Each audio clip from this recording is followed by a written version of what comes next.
You're listening to the Joyful Practice for Women Lawyers podcast, episode 167. Welcome to the Joyful Practice for Women Lawyers podcast. I'm your host, Paula Price, lawyer turned certified executive coach.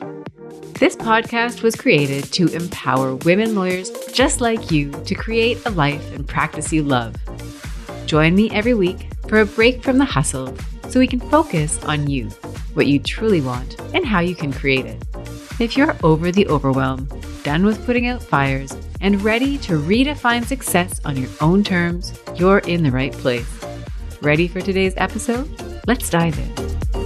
Do you ever find yourself feeling trapped by your job? You might describe it as the golden handcuffs. You might think of yourself as the victim of your own success.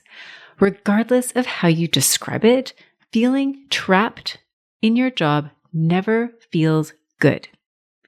I work with a number of lawyers who come to me because they feel trapped. And if you feel that way, then you are in the right place, because today we're going to dive into what it means when you feel trapped by your job. And I'm going to offer you ways to gain clarity about what the problem is. I'm going to help you break it down into bite-sized pieces. And I'm going to offer strategies so that you can start taking action to feel better and more in control. Now, the starting point for today's analysis is to think about what trapped means. And I would invite you, first of all, to think about what trapped means to you. Everybody will have a different sense of the meaning of that word for them. You might think about examples in the past where you have felt trapped. Maybe it's a social situation. Maybe it's a job that you've been in previously. Maybe it is your current job. And when you think about what that experience was like, how would you define it using your words? How did you feel in the moment when you were trapped? How do you feel now, if that is currently how you're feeling?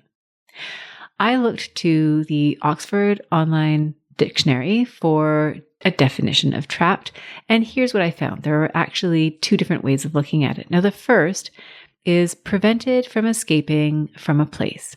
The example that was offered was trapped by flames. Obviously, nobody wants to be trapped by flames. And you might ask yourself if that is how you feel in your work currently. Do you feel trapped, almost as though trapped by flames? I hope it's not that bad. Another example is held tightly by something so that it cannot move or be freed. So again, you might think of yourself at work, and do you feel like you're trapped? Like the forces that are applied against you make it so that you can't even move, right? You might think of yourself as trapped at your desk, for example. And this idea also of being prevented from freedom, right? The inability to move on, to move forward. Now, thinking about what it means to be trapped, particularly to feel trapped at your job, I see a number of lawyers who experience this in different ways, at different degrees. So in some cases, and this might be you might find that you feel trapped, but it's kind of a fleeting thing. It's once in a blue moon, you have that feeling of being trapped, right?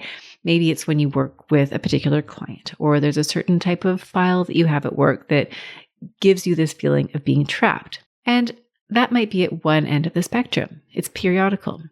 Or you might find that the feeling of being trapped is something that becomes more pervasive in your practice. More often than not, you find yourself feeling trapped, and it's becoming a real concern for you. Now, there's also different degrees of feeling trapped. So you might think about the language that you're using. Today, we're using the language of feeling trapped. But other words that might come to mind for you when describing your practice, you might feel a bit resentful, right? Maybe at the milder end of the spectrum, you need to stay late to work on certain projects, or you are at the office working on catch-up work while your colleagues are in trial. You might find that you are working with clients that maybe others are not working with directly, and you don't think that's fair, or vice versa. And so what might come to mind for you is that you feel a bit resentful.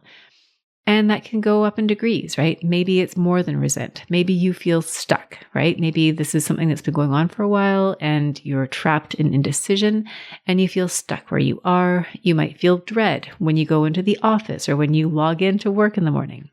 You may even hate where you are, right? This isn't something that I hear people use often. It's not language that's often expressed, but you might be using this language with yourself. I hate my job. I hate where I am. I hate that I have to do this.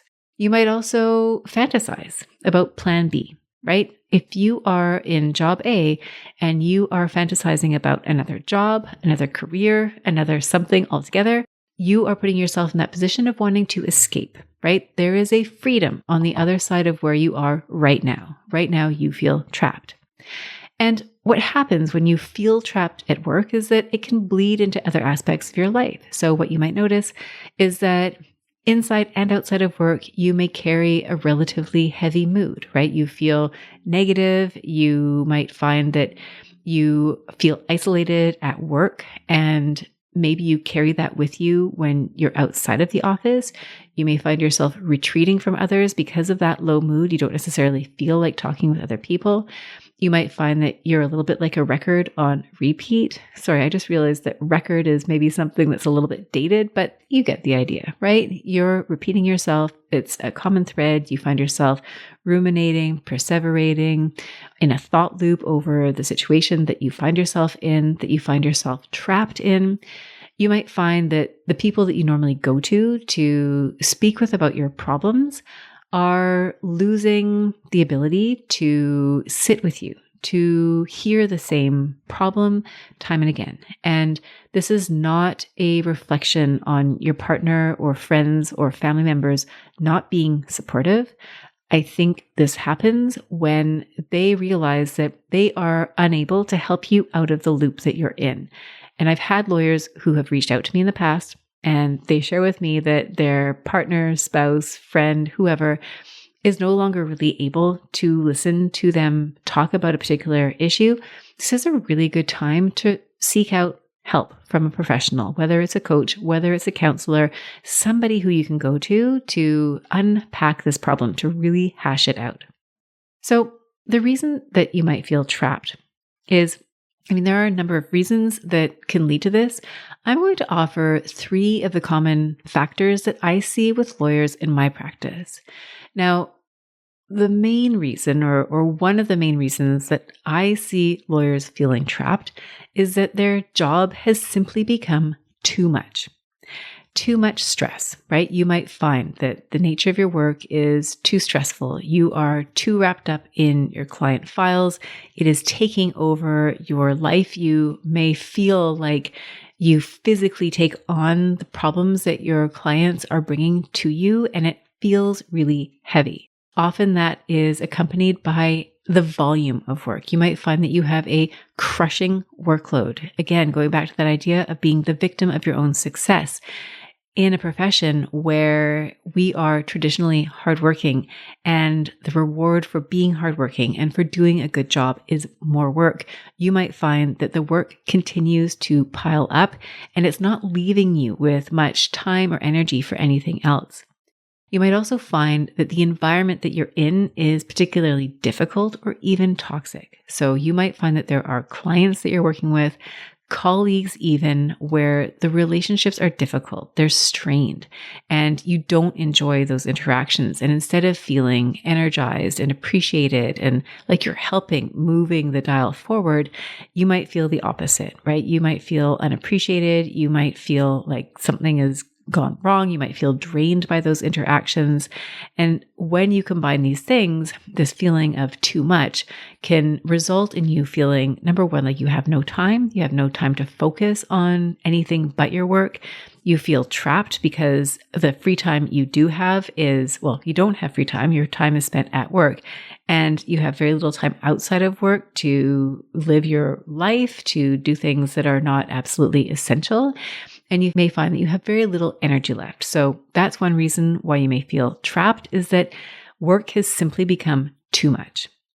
Another reason why you might feel trapped at work is the idea of having no future where you are. So again, going back to the dictionary definition that was offered, right? This idea of not being able to move on or be freed when you're in a container where you have no room to grow.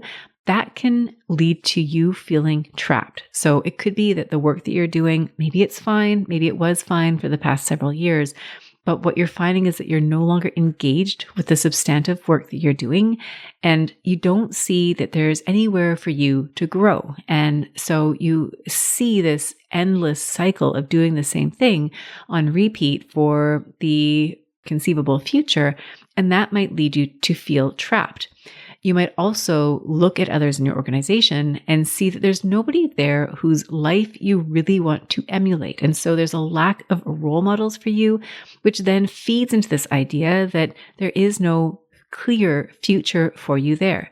You may be in a place where you really love your work, but again, you don't see that there's a path for you going forward. You see that there's a cap on how much you can grow, and that again makes you feel trapped. So that's a second example of where lawyers might come to me because they feel like they're stuck, like there's a cap, there is no future, and that leads to you feeling trapped. Now, a third reason why lawyers can feel trapped, at least in the experience that I've had working with them, is this idea that there are no options. Now, it may seem crazy if you're looking at it from the outside. You're looking at brilliant, talented, educated, skilled, experienced lawyers, and you're saying, well, of course you have options. Look at you. But when you're the one in it, even though you have all these skills and experience, you may not see that you have options.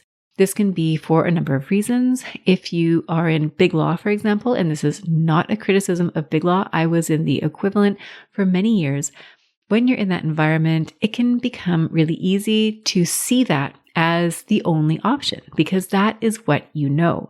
And if that is what you know, you may not see that other options are more attractive, that they are viable, that you would want to go from where you are to somewhere else, that it would be exactly the same thing as where you are right now. And so that might limit the number of options that you see as possible for you. You might decide that there are options, but none that would appeal to you for whatever reason. The trade-offs would not be worth it. You may not know what you want. You may not see options because you know that what you're doing right now isn't working, but you have no idea what would actually work for you, whether that's another job as a lawyer or something else altogether. And you might fear that if you do leave, right, you might have a sense of what else might be out there, but you have a fear that if you leave, it may be worse than where you are currently. So these are a number of reasons why you may think you do not have options, even when you have amazing options. And one of the things that I've realized, particularly since becoming a coach, is that lawyers have a lot of options. And there is big law, there are small firms, you can open your own firm, there are in-house options, there are teaching options, there are entrepreneurial options. There are so many options. I have an entire podcast episode that I recorded a few months ago. It's called Career Options for Lawyers. If you would love a list of options, I would encourage you to check that out. The idea here, though, going back to today's theme, is that you may not see those as options, and that leads to you feeling trapped. So just going back to the reasons you may feel trapped because there's just simply too much. You have too much work on your plate, you're too engaged, you're too involved, and you simply don't have time for anything else. You may feel like there's no future where you are, that you're trapped, you're limited in some way in your current role. Or you may find that there are no options. There are no viable options that you can see, and so you feel trapped where you are. Now, what some people do in that situation when they feel trapped at work is some lawyers will leave job A and go to job B. They will untrap themselves, if you will. And this podcast episode may not be for you if that describes what you have done in the past. Now, if you have done that, if you have felt trapped and you've moved on only to find yourself feeling trapped again, then this podcast episode may be more aligned with something that you need. Because sometimes we can carry habits and practices from one role into another role. And if those practices are leading to you feeling that sense of feeling trapped, then maybe there's something that we can do here to help you to not recreate that experience. Now, other lawyers sometimes will stay where they are, and the nature of where they are will shift. Something will change, and that will untrap them. For example, if you have been working with a very difficult client and you no longer need to work with that client, whether it's because you say something or that client moves on, the file concludes. Sometimes it's a colleague. If you're working in a group and there's a lawyer who is very difficult for you to get along with and things shift, maybe that lawyer leaves or you join a different department, sometimes the main cause of your feeling of being trapped can actually shift. The circumstances can change, and then you might find yourself with that sense of freedom from the thing that has made you feel trapped. But often what can happen is if you do feel trapped and you don't take active steps to freedom, right? To free yourself from whatever it is that is trapping you, then what you might find is that you are complaining. You might be perpetuating a negative attitude. And I'm not saying this to be critical. I'm just offering this as an observation of what you may be doing. And what may be happening is that you're suffering, right? You're not enjoying your work. You continue to feel trapped, but you're hoping that something will change.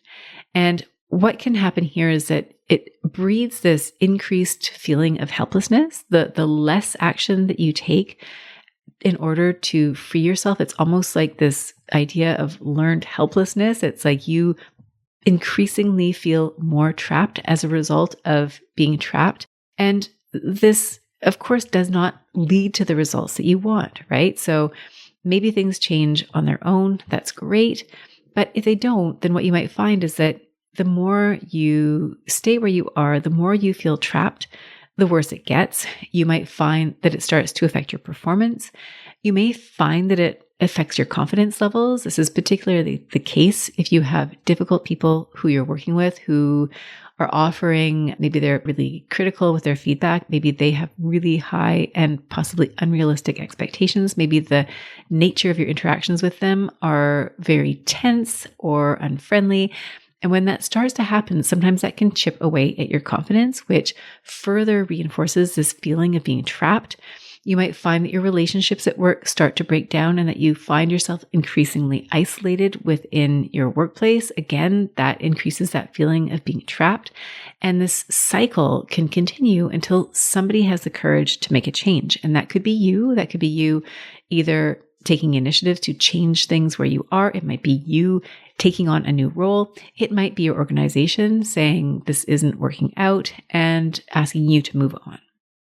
And so what happens here is you end up with this self-fulfilling prophecy. The more you tell yourself that you're trapped where you are, the more trapped you actually become. You might find that you lose your motivation to do anything about it. You might lose hope that there are other options out there for you. You might start to blame yourself for being in the situation that you're in. You might blame others for their role in contributing to where you are. You might find that you then feel yourself losing your sense of agency. You might feel less in control, and you might lose that sense of freedom. Now, what I would love to share with you today are 3 suggestions, 3 strategies that can help you move away from that feeling of being trapped. Now, I think I need to be realistic about what I can really deliver in a single podcast episode.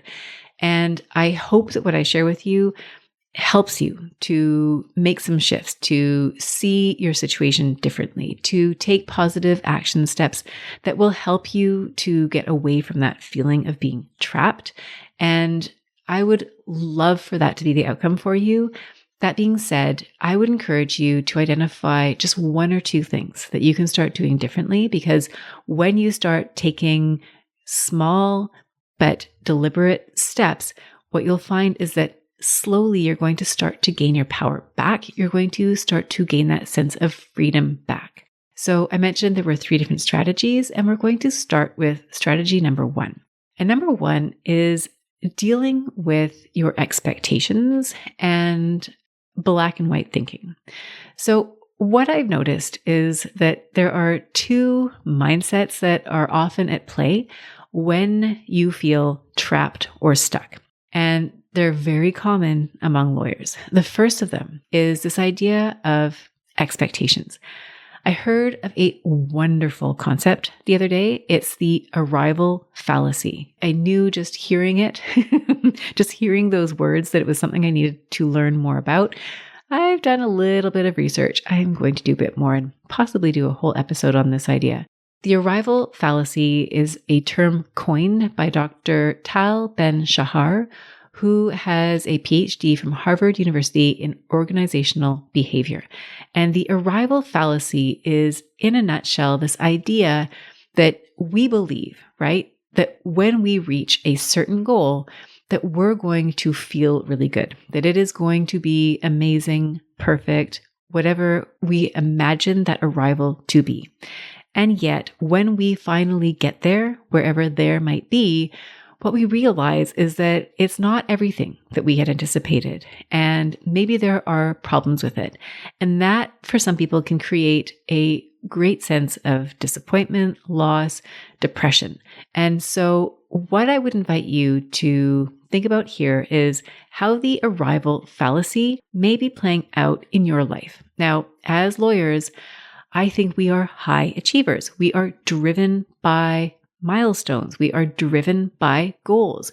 In our mind's eye, there is a there, right? Whether it's getting called to the bar, getting hired on as an associate, whether it's making partner, whether it's being your practice group leader, maybe it's getting that in-house position, maybe it's becoming the GC, maybe it's starting your own firm. There are all these milestones that lay out there in the future, and they're like these bright, shiny pennies. And then you get there and you realize, wait a second, all those things that I imagined, some of them are true, right? Usually when we have that milestone ahead of us, we're looking at all the things that are going to be amazing about reaching that milestone. And there are the flip sides, right? There are the more difficult or maybe some components of it that we didn't necessarily think through. And so the arrival fallacy, I think, is alive and well when it comes to high achievers like lawyers when they reach their goals. And so what does that mean? Well, first of all, if you find that the arrival fallacy is something that resonates with you, it's not your fault. We are in a society that sells dreams. If you think about childhood fairy tales that end with, and they lived happily ever after, I mean, usually when we're told a story and there's that hero's journey, the princess slays all the dragons and then life is beautiful, we don't really see that actually what happens is that another chapter starts to unfold with its own challenges and its own story. And so we are conditioned almost. We are led to believe that when we get there, things are going to be different. They're going to be better. They're going to be easier. And the arrival fallacy really gives a nice way of explaining or showing that actually that's not what happens. And so what I would invite you to think about here is to think about your expectations of where you are currently, and maybe what your expectations were when you first started your job, what you expected it to be like. And then what you're going to think about are the actual reality of the day-to-day. And here, where you have leverage is by adapting your expectations. And I'll talk about that again in just a few minutes. But the idea here is when we're looking at mindset, when we're looking at this first strategy, is first of all to gain awareness of your expectations. And could it be that the arrival fallacy is at play here? Now, the second type of thinking that can be problematic is the idea of black and white thinking. You might also think of it as all or nothing thinking, and it's really common among perfectionists in particular. So it's this idea that it needs to be perfect or it's not good enough. If you can't do something perfectly the first time, you don't want to do it at all. And that can keep you stuck. It can keep you really stuck. If you think about where you are right now, if you're feeling trapped by your job, for example, you may have a very black and white view of what your options are. Either you stay in your job and you're trapped and, there are these things that you really don't like about it, but it's keeping food on the table and now's not the time. And so either you stay where you are or maybe you leave and the only option that you have is to take a really low paying job. You won't be able to afford food. You'll have to move into your car and life will be disastrous. And so you might find that you don't see the middle ground. You don't see the options that might exist between those two very different options. You may not see that there are also potentially better options out there for you. So this idea of black and white thinking, it can pervade the way that you think about work, right? And it can also impact your ability to make decisions going forward, especially if you're seeing them as binary. They're right, they're wrong, one's good, one's bad. So what can you do about this? Well, first of all, when it comes to expectations, what I would invite you to do is to get curious about your expectations. Just ask yourself what they are. And this is not a judging exercise. This is not an opportunity to be critical of yourself. It is curiosity. What are your expectations? Then what I'm going to invite you to consider is setting expectations that account for the things you don't like. This might mean setting expectations that 25% of your day is going to get derailed. You might create a beautiful calendar and you know that without fail, every day, 25% of the things that you try to get on your to-do list done are not going to get done. Maybe the number is even higher for you. Maybe you need to adjust that. You might decide that 25% of the clients that you work with are going to be difficult for you to work with. You might extend that number to colleagues within your organization. You might think about counsel that you deal with on the other side of files. All these individuals that you come into contact with, you might just simply decide not everybody is going to be the kind of person I get along with easily. And so you might just factor that in. When it comes to your work, you might decide that yes, there are components of your work that you really love, but guess what? There's a certain percentage that is just going to be boring. Maybe, again, you pick 25%. I'm throwing the number 25% out a lot, I notice, but for you, the number is going to be different. And the idea here is simply to start setting an expectation that it's not black and white. It's not good or bad. It's that there is a mix. And I'll give an example. I'm watching a TV series on Netflix. I'm completely addicted to it. It's called This Is Us. It came out years ago. I've noticed that because I keep asking people, hey, have you ever watched this? This Is Us. Oh yeah, I watched it years ago. Anyhow, it's a great series. I'm really enjoying it.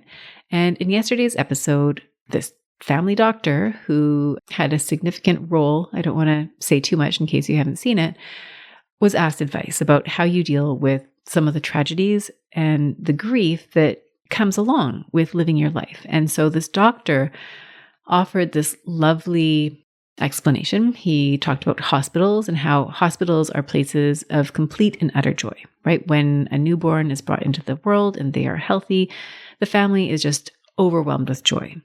And at the same time, hospitals can be a place where people have the deepest and saddest tragedies. You think about losing a loved one or realizing that somebody close to you or even you has something that is a very serious illness. And the advice that he gave was that you need to learn how to hold the extreme joy and the deepest grief together, right? Instead of trying to keep them apart, the goal is to live your life in a way that there's fluidity between the two. And so I am going to invite you to do the same here. When you're thinking about your work and the people you work with, the nature of the work that you do, while we would love for it to be all at that extreme end, right? The joy, what we need to factor into as well is that we are going to have pockets of great and pockets of not so great, and they're all going to be jumbled up. It's like someone put them in the blender and poured it into a cup, and here is your day. And when we can accept that, when we can invite that, we take away so much resistance, and it simply makes us feel better. And in some ways, this might make you feel less trapped, right? By managing your expectations, you may feel more at peace with the situation that you're in. Now, the second layer to this is that black and white thinking. And so here, what I would invite you to think about is where black and white thinking or all or nothing thinking is showing up for you in your practice. And you'll be able to notice this by some of the language that you use. So if you're paying attention to what you're telling yourself, you might say things like, they never appreciate me, or they always give me the worst assignments, right? This is very black and white, always, never. Maybe it's I can never say no, or I always need to be there, or I can never choose what I want. So just start to notice where you're doing this black and white thinking. And what you can then start chipping away at is showing yourself that it's not always 100%, right? That there have been times where you have been appreciated. There are times where you get the best assignments. And so that's step number one. Strategy number one really is to shift the lens through which you see your work by adapting your expectations and by watching for that all or nothing thinking and adjusting accordingly. Now, the second strategy that I would offer is to relieve that sense of being trapped, to effectively find freedom by gaining awareness of what your options are. Now, I mentioned a few minutes ago that this can be really tough. And for people on the outside looking in, we see you. We see how accomplished you are. We see how experienced and skilled and amazing and capable you are. And sometimes when you are that person, you do not see it in yourself. Now, for lawyers, this can be challenging, particularly because you're surrounded by people just like you. And so you might not realize just how exceptional you are. And it can lead to that feeling of not having any choices. And it can lead to a real feeling of frustration, right? I mean, you're smart. You managed to get the job that you're in. You could get another job, and yet you don't, right? And you're aware of this on some level, and it's creating that feeling of being trapped. And you might ask yourself, why is it that I am still where I am when I must be able to find something else? And some of the reasons that lawyers offer to me that keep them trapped in a particular role, sometimes it's the client matters and a sense of loyalty, right? People have picked you. They want to be with you. And if you were to leave your job, then they would no longer be able to work with you in particular. And you have that sense of loyalty. You don't want to leave them. This might be trials that you're working on. It may be transactions that you're working on. Now, another reason why you may feel trapped, like you don't really have options, is that you look at where you are and you look at the other options that are available out there, whether they're in private practice or in-house or in government or wherever it is that you happen to be. And you may tell yourself that the devil that you know is better than the devil that you don't know. So without really doing further exploration, you make a decision that where you're at is as good as it's going to be for you. Now, you may find that you don't know what else to do. So maybe you think this whole law thing, I'm not so sure about it, but this is what I'm trained to do. I command a particular salary doing this type of work. I can't imagine what else I would possibly do at this stage of my career, at this stage of my life. And so because you don't know, you simply accept that there isn't something out there for you. And then sometimes it's driven by factors that are external to your work. So for example, you may have family commitments, family obligations. You might have young children who are really busy right now, and you just can't imagine taking the time that would be required to find a different role or what kind of impact changing roles would have on your day-to-day life. Your children may be older, and financially you're committed to a number of things, and you maybe assume that if you were to transition into another role, you wouldn't be able to afford the lifestyle that you've created. That may or may not be true depending on where it is you want to go. And so as a result, you feel trapped. You feel powerless. And what can happen is the more you see yourself as being trapped where you are, the more you might start to develop this victim mentality. You may start to feel really hopeless, and you may also start to feel quite resentful, right? Resentful at work, maybe even resentful outside of work, that you're not able to make changes because other people are depending on you. So the solution here is to take stock of your options. I mentioned a few minutes ago about a podcast episode about career options for lawyers that might help you to get some ideas. I would invite you also to investigate on your own. Start looking at the things that you would potentially be interested in.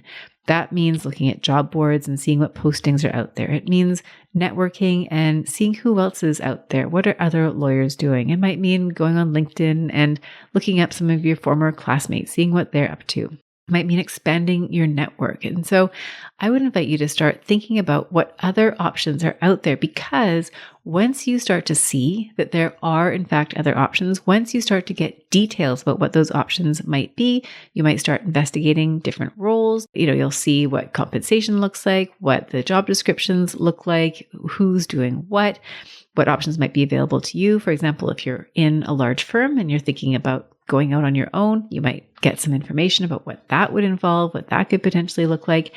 And as soon as you start seeing yourself as having options, you're going to feel less trapped. What's happening then is that you can now start to see how, in effect, you are choosing. You're choosing to be where you are currently, and there are other options available to you, which at the moment you're not choosing to take, although in the future you might decide to do that.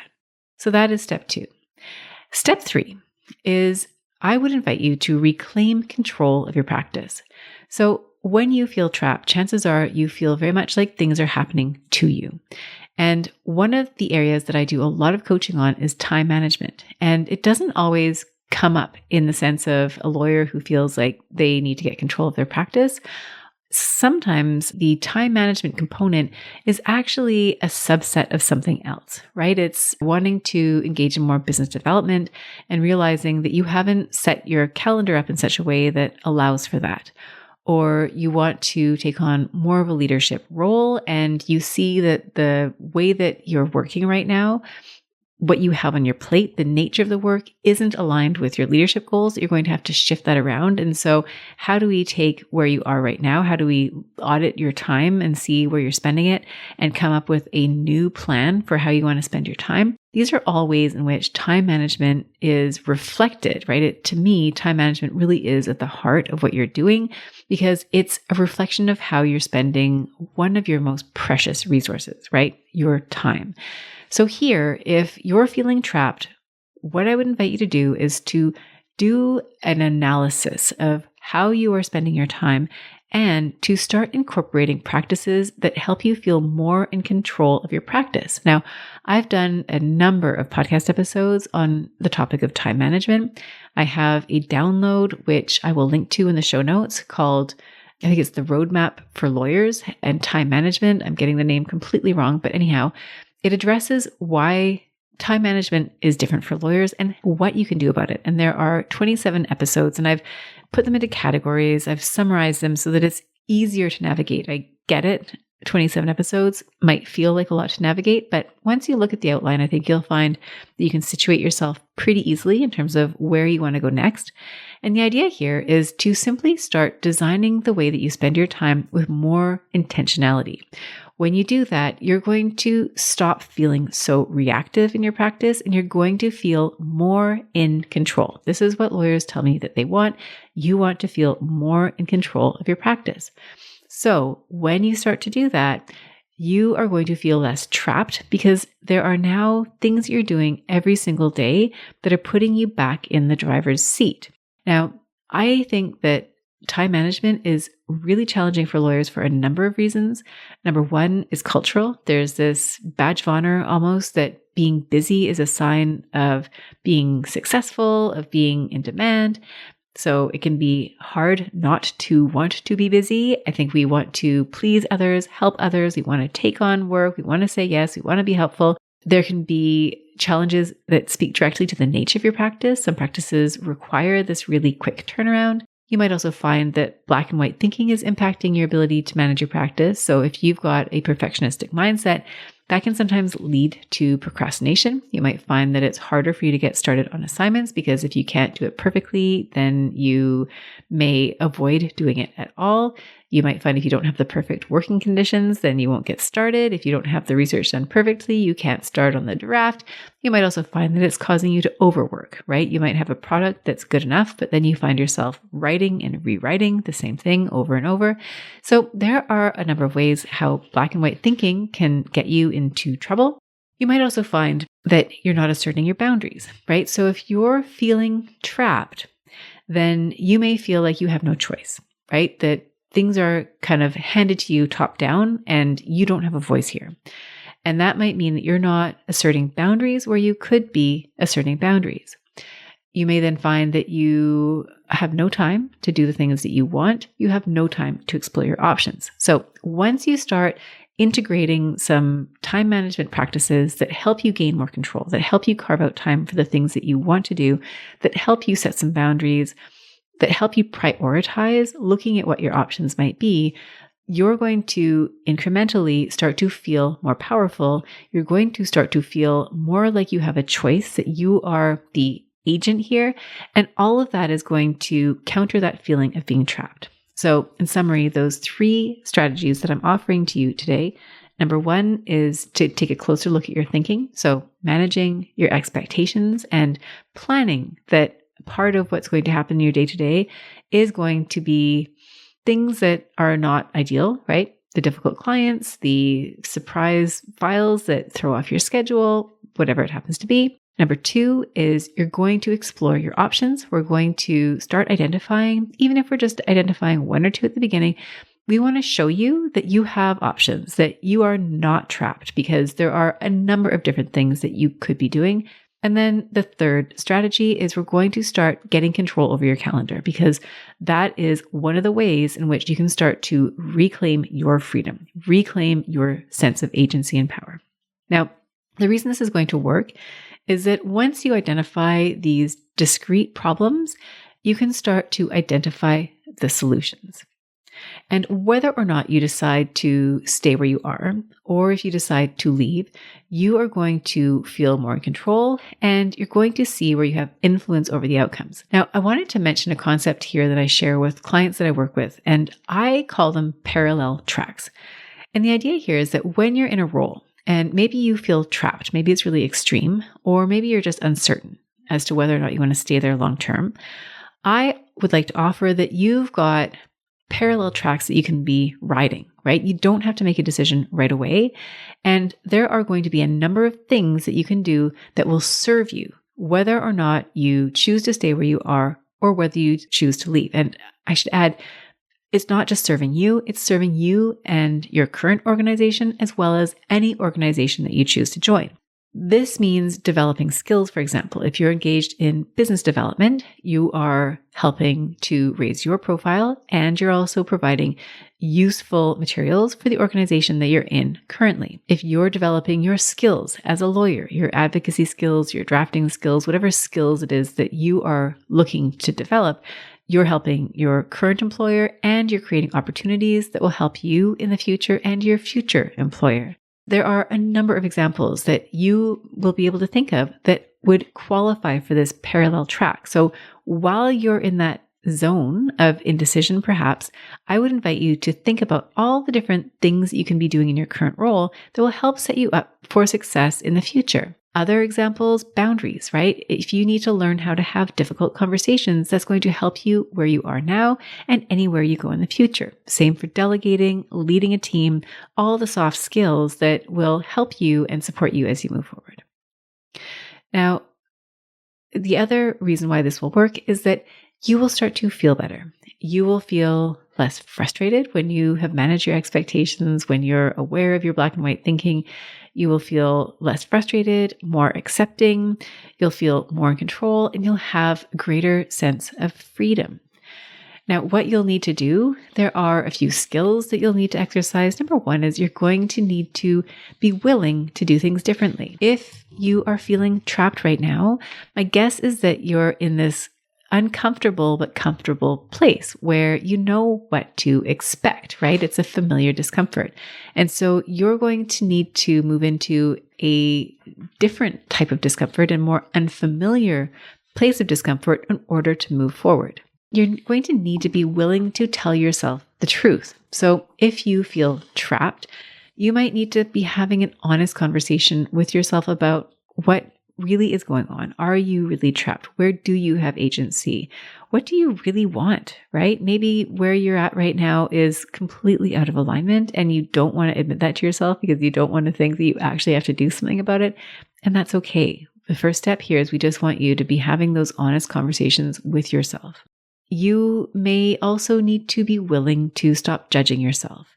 If you feel trapped, if you feel like you are to blame because you have been the one to create this situation and you should have left years ago, etc., whatever it is that you're telling yourself, I would invite you to stop judging yourself. I would also invite you to stop judging others. If you're looking at others and thinking that it's their fault, that they're to blame, that you are where you are and things would be different if it wasn't for them, I would invite you to just let all of that go. You may also need to be willing to trust yourself, to learn to trust yourself. You may be stuck because you feel like where you are right now is the only place that would work for you, that if you were to leave, you may not find something better, and you may, in fact, end up somewhere worse. And so the trust that you can develop with yourself is the trust that you'll be okay wherever it is that you choose to go. Whatever decision you make, you will land on your feet, you will have your own back, you will take care of you. And then finally, you may need to be willing to value yourself more. You may feel like you don't deserve to have boundaries or remove yourself from a situation that you really don't like. And so what you may need to do is to start placing a value on yourself that is higher than the sense of duty or guilt or fear or whatever it is that is keeping you where you are now, in that position where you feel trapped. And when you do this, you will create new results. You'll feel better because your expectations will align a lot more closely with your reality. You will have a greater sense of freedom and peace when you realize that, in fact, you do have options, that you are not truly trapped where you are. And you might feel an immediate sense of relief when you start putting into place practice management skills and practices that give you more control. You're going to have that immediate sense of relief. It might be small at first, and that will build the momentum building up toward whatever shift it is that you need to make, whether they're internal shifts to improve the situation that you're in or shifts to move on altogether. So this is what I have for you today. Thank you so much for joining me. It's been a real pleasure to connect with you, to talk about this topic. It's something, as I mentioned, that comes up with a number of lawyers that I speak with. And I hope that whatever situation you're in right now, this has resonated with you, that you've been able to identify a few takeaways that you can apply to stop feeling so trapped where you are right now. And if you would like my help, if you are in a situation where you think, I just want to figure out my next steps. I want clarity over what I want to do over the next 5 years. I want to know what's right for me. By all means, please do feel free to reach out. You know where to find me. I would love to hear from you. And finally, before I sign off, if you enjoy this podcast, if you have been listening and you find it helpful, I would invite you to please provide a rating and review wherever it is that you download your podcasts. It means the world to me. It helps other lawyers just like you find this podcast. And so please take a few minutes. I think it's probably a couple of minutes to do that. I would really appreciate it. So with that, I'm going to say goodbye for the week. Thank you again for joining me, and I look forward to reconnecting again soon. Bye for now. If you enjoyed today's show and don't want to miss an episode, subscribe and follow the show wherever you listen to your podcasts. If you haven't already, please leave a rating and review.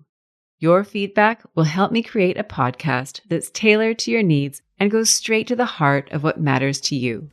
For instructions on how to subscribe, rate, and review the podcast, visit www.thejoyfulpractice.com/podcast launch.